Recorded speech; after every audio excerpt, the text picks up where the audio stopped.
अभी चल कर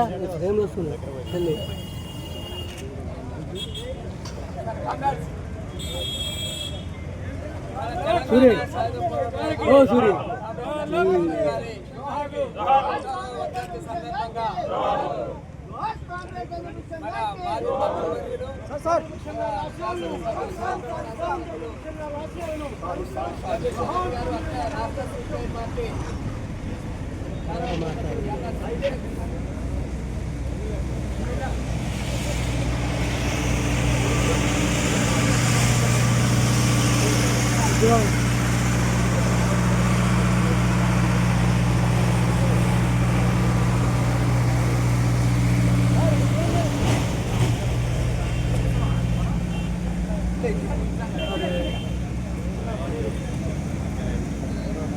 అందరూ ఒకసారి వేసి నిలబడి వేసినాక నిలబడండి సార్. అందరు వేయండి, అందరు వేసి నిలబడండి.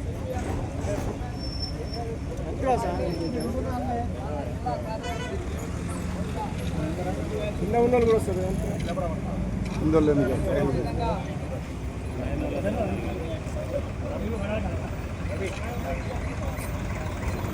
జోహార్ కర్నూలు విజయ్ గారికి, జోహార్ కర్నూలు విజయ్ గారికి, జోహార్ అమర వీరులకు, అమర వీరులకు, అమర వీరులకు, తెలంగాణ అమర వీరులకు, తెలంగాణ అమర వీరులకు, జై భారత కమ్యూనిస్ట్ పార్టీ.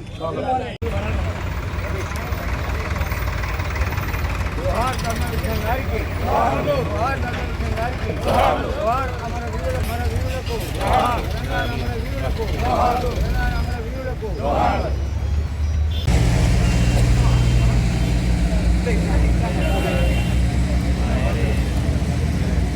నమస్కారం.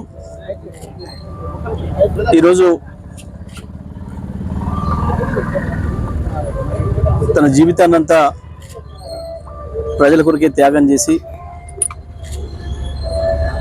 ఈ సూర్యాపేట ప్రాంత ప్రజానీకంలో ఒక చైతన్యం తేవడానికి చదువుతూనే అన్ని సాధ్యమైతే అని చెప్పి చదువు యొక్క ప్రాధాన్యతను గుర్తించి స్వయంగా విద్యను ప్రోత్సహించి దానితో మొదలుపెట్టిన తన ప్రస్థానాన్ని కమ్యూనిస్ట్ జీవితంగా అలవాటు చేసుకొని త్యాగానికి మరో పేరుగా నిలబడ్డ పెద్దలు మాజీ పార్లమెంట్ సభ్యులు,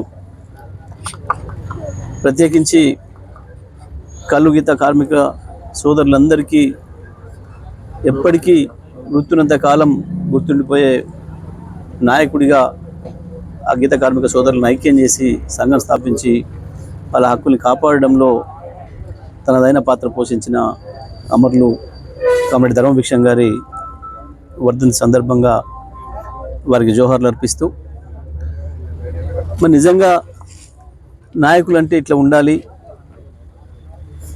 త్యాగం అంటే ఇట్లా ఉండాలి, సమాజ సేవ అంటే ఇట్లా చేయాలి అని చెప్పి తర్వాత తరాలకి ఒక అద్భుతమైన ఆదర్శంగా నిలబడి ఏ క్షణం కూడా ఎక్కడ రాజీ లేకుండా తన జీవితాన్నంతా ప్రజలకు అంకితం ఇచ్చిన మహానాయకుడు ఆయన. మరి వారు ఇక్కడ సూర్యాపేట శాసనసభ్యుడిగా చేయడం మా అందరికీ కూడా గర్వకారణం, సూర్యాపేట ప్రజలందరికీ కూడా. ఆ తర్వాత పార్లమెంట్ సభ్యుడిగా కూడా వారు అనేక సేవలు అందించి, ప్రత్యేకించి పేదల పక్షాన వారు చేసిన పోరాటం ఏ క్షణంలో కూడా ఎన్ని ఇబ్బందులు ఏదైనా ఎన్ని ఒత్తిడులు వచ్చినా ఎక్కడ రాజీ లేకుండా వారి జీవితం అంతా చివరి క్షణం వరకు కూడా కమ్యూనిస్టు జీవిత ఆచరణను వదలకుండా నిలబెట్టిన మహానుభావుడు. మరి వారిని గుర్తుంచుకోవడం, వారిని స్మరించుకోవడం అనేది మనందరి బాధ్యత. అది కేవలం ఏ ఒక్క పార్టీకి సంబంధించిన నాయకుడిగా ధర్మభిక్షం గారిని చూడాల్సిన అవసరం లేదు. సూర్యాపేటకే గర్వకారణం మరి అట్లాంటి నాయకులు మన దగ్గర ఉండడం అనేది.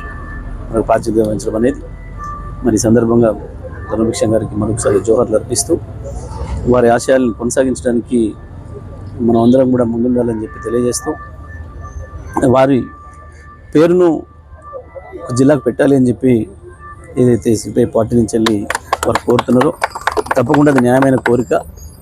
దీన్ని తప్పకుండా ప్రభుత్వం పరిశీలించి అది చేస్తే మంచిగా ఉంటుంది.